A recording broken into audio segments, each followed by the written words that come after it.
వీళ్ళకు 300లకు తీసుకొని పోతే వస్తారు, 500లకు తీసుకొని పోతే వస్తారు. ఇట్లాంటి వీళ్ళ ఫోన్ నెంబర్లతో సహా గోడల మీద రాసి పెట్టిరంట.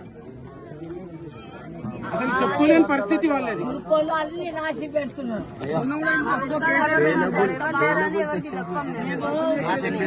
పోలీసులకు చెప్పి మమ్మల్ని కొడుతున్నారు.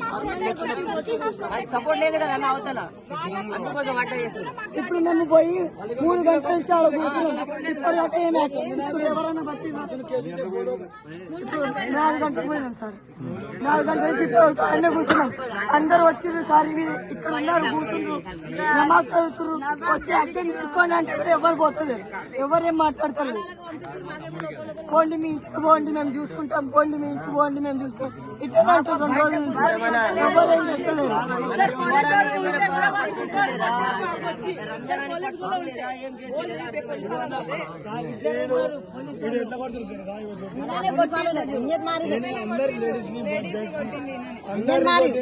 ఆడదాన్ని కూడా చిన్న పిల్లలు కూడా చూడకుండా ఉరుకుతుంది.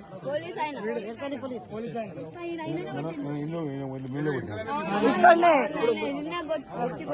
ఇప్పుడు మధ్యాహ్నం 2 గంటలకు కొడితే నా మీద కట్టింది. నడు మీద కొడతాయి.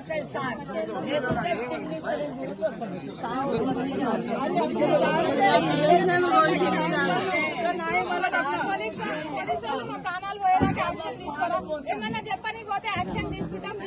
ఎన్ని రోజుల తర్వాత యాక్షన్ తీసుకుంటాం. కొట్లాట అయిన తర్వాత కూడా మొత్తం పెట్టి కేసులు పెట్టిరా. చిన్న చిన్న బెయిలబుల్ సెక్షన్ పెట్టిరా. ప్రెగ్నెంట్ ఉన్న లేడీ ఇప్పుడు నాన్ బెయిలబుల్ సెక్షన్ పెట్టకుండా బెయిలబుల్ సెక్షన్ తెప్పిస్తారా?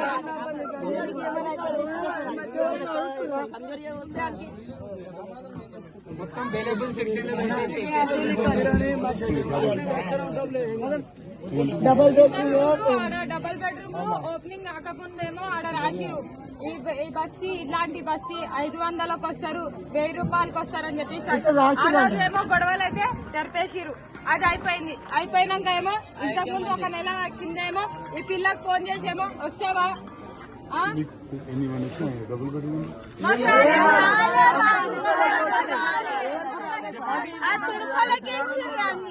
రాలేదు. మొత్తం ముస్లిం వాళ్ళే ఉన్నారు.